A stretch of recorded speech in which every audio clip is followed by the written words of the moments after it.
So Need for Speed 2015 is out, and I thought today I would go in, give my thoughts on the game, and review the thing. Before I do, I wanted to mention we do have a really well-written, in-depth written review, which I will link in the description down below if you guys want to check it out for yourself. Alan did an awesome job putting an amazing written review together. It is awesome. Check it out, and it will give you a much more in-depth picture than I can speak about in this video here. Anyways, so let's jump into the review, start talking about the game. Let's start it off with the story mode. So the story mode in Need for Speed is fairly good. It's a fun little campaign, but to be quite honest, it's a little short if you ask me. You can run through the entire campaign in around 10 to 15 hours, depending on how efficient you are. The progression in this game, to be honest, is still too fast. You can reach level 50 in a matter of days, and if you ask me, it's kind of annoying. The reputation system is still really cool, though. You get points for everything. If you go drift, you go get cops on you, and you run away, you crash into stuff, you get a high top speed.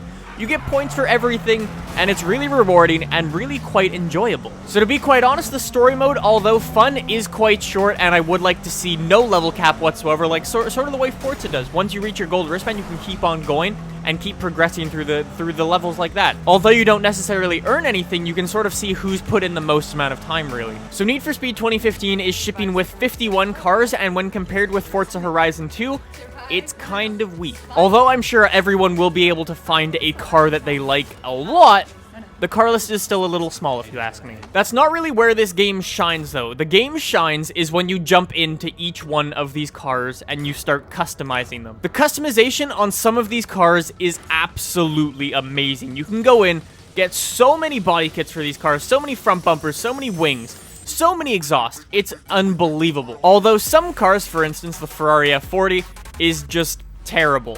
You can't even go in and change the rims, for instance. Although this does have to do with licensing things, it's still a little disappointing. The painting system in the game is really very good, if you ask me. You can fine-tune the paint of your car really well, or you can jump in and build an entire wrap for your car. The only thing I wish they had in this was actually being able to share paints and things like that from one user to the next, because I don't have the time, I don't have the skills to go in and build some of the paint jobs that I'd like, and you can't actually get them from anyone else. So my unicorn for the time being will be left bright blue. There's also a 5-car garage limit, which if you ask some people will be an amazing feature, and if you ask others, will be an annoying limitation. Anyways, let's talk about how these cars actually handle. How are the physics in Need for Speed 2015? Well, you're actually able to tune your cars to be either drift cars or grip cars. And there are some issues with both of these, actually. If you decide to turn your car into a drift car, you can pull off some amazing drifts, although the drifting is quite unpredictable and you will probably crash into some walls. Or if you decide to build your car into a grip car, you for the most part get constant understeer regardless of your tuning. Although this game is super arcadey and is sent out to be an arcade game, the cars just sometimes feel like they aren't connected to the road and do really weird things. One thing I must say though is that this game does look fairly good. On the Xbox One at least, it's running at 900p, so it's not actually running at 1080, and it's 30 frames per second. Sometimes. When it works, the game looks great. It looks really good.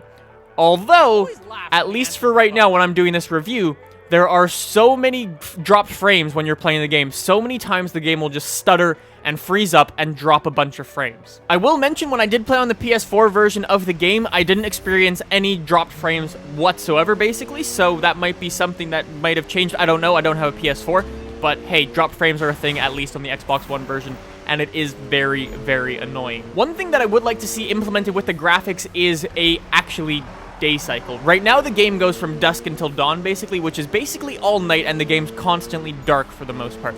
I would like to see some sort of day. Even if you had more traffic in the game, more cops in the world, things like that. I like to play in the game sometime in the day and actually take pictures, do videos in the day, and just take a look at these amazing graphics, take a look at some of the cars, take a look at all these cool things that you've been doing. There are also your fair amount of glitches in Need for Speed. The AI for right now is quite bad, the rubber banding still needs some work, and then some races are just really weird. Some seem just unfair and you get left behind with no chance of catching up the AI whatsoever, and some seem super easy, you've won the thing by the third corner. The cops still need some work. I've been going through the Outlaw thread slowly, so I can't comment on what it's like at the very end, but at least right now, I'm having to screw with the cops and they're not exactly very good. So yeah, I gotta play with the cops a little bit. I gotta like slow down. Come on, buddy. Also, I'm wondering, how in sync is my voice? How bad are you? I'm gonna turn off my car, just gonna wait. No. Please don't. Cop, come here. Thank you. Another thing that people have been asking for a while is wheel support, so we'll have to see what happens with that. As of right now, it's not in the game. One thing that I do like Ghost Games is doing is they're actually promising free content expansion. So all the DLC, all of the future things in this game are going to be free, which is actually really nice. When we went down and we played the game last time before the game actually came out, they told us this game is going to be a living game. It's constantly going to be undergoing updates and things like that. So I'm actually very excited to see where this game goes in the future. So anyways, conclusion. Would I recommend Need for Speed? Honestly, it's a tough decision. I think so. Although the game is quite short, it does have a lot of issues. At the end of the day, the game still is a lot of fun. Although the game didn't live up to all of the hype it originally had, the game at the end of the day still is really fun. And I think, to be honest, I would recommend it if you are a fan of this style of game. Anyways, guys, those are my thoughts on Need for Speed. Check out the link in the description for the written review that goes way more in depth than this video could. Subscribe if you guys enjoyed, and I will see you guys in the next one.